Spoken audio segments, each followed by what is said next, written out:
Well, I wasn't there at the birth, but I do have the privilege of being around for the last 34 years in various capacities and in various degrees of concentration.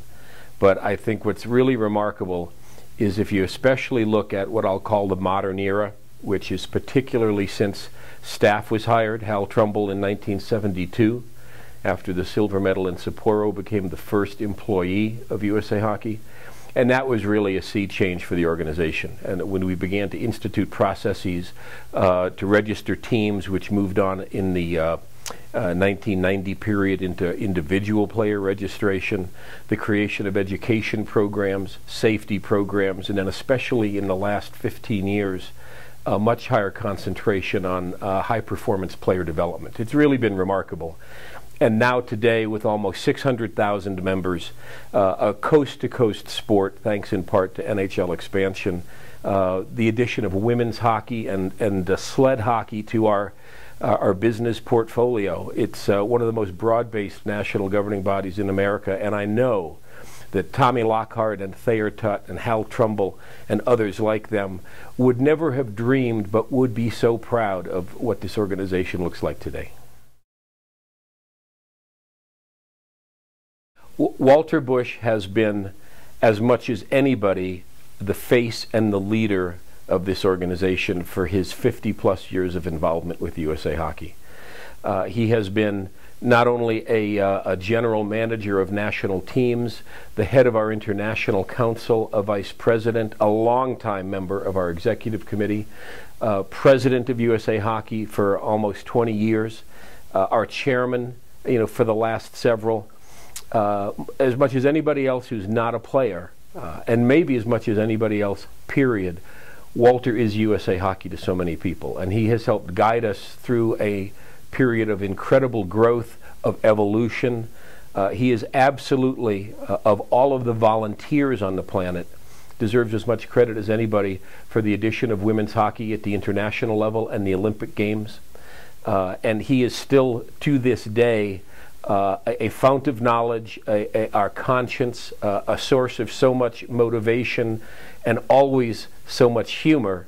He is, to me, the very first person that one ever thinks of when you talk about USA Hockey, and that's one of the reasons that his name is on this building where the national headquarters is today.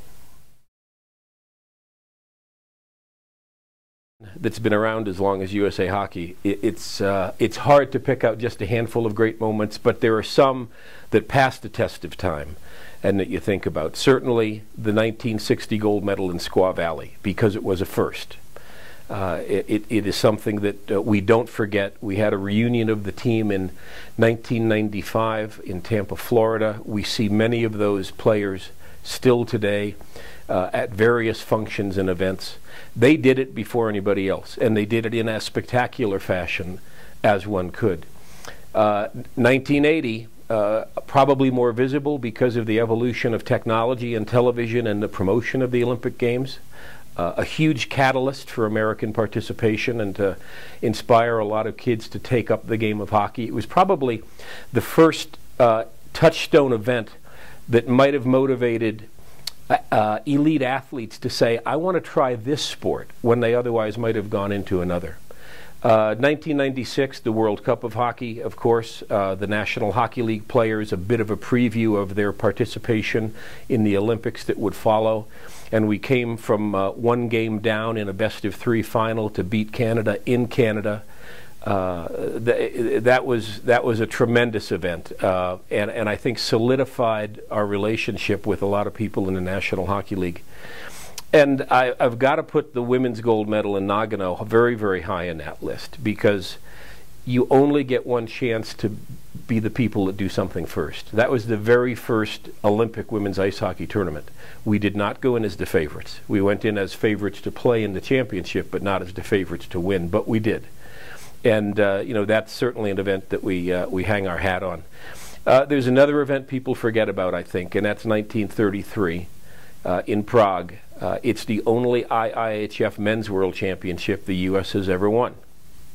Interestingly enough, the goaltender for the United States was a guy named Jerry Cosby, who everybody in hockey today knows as one of the country's largest equipment distributors.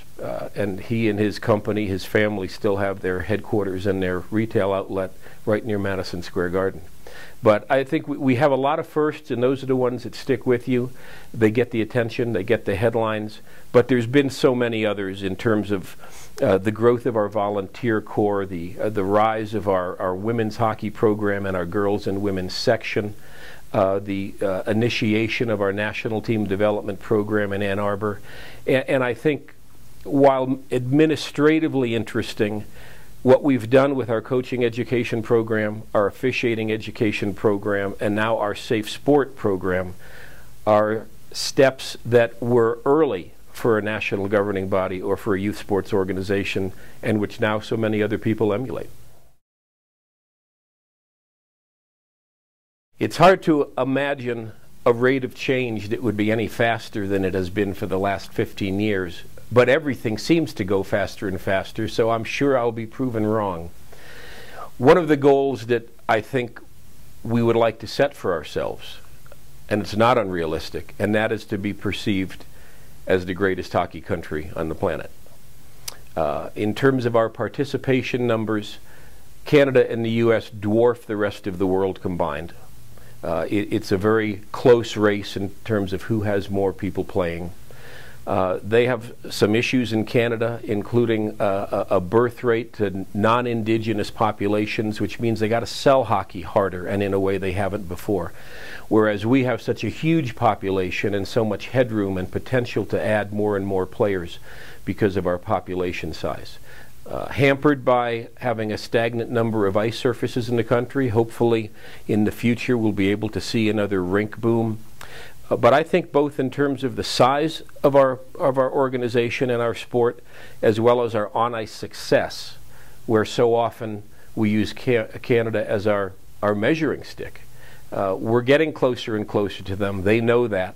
And I hope well before another 75 years passes, the United States will be looked at as the premier hockey nation on earth.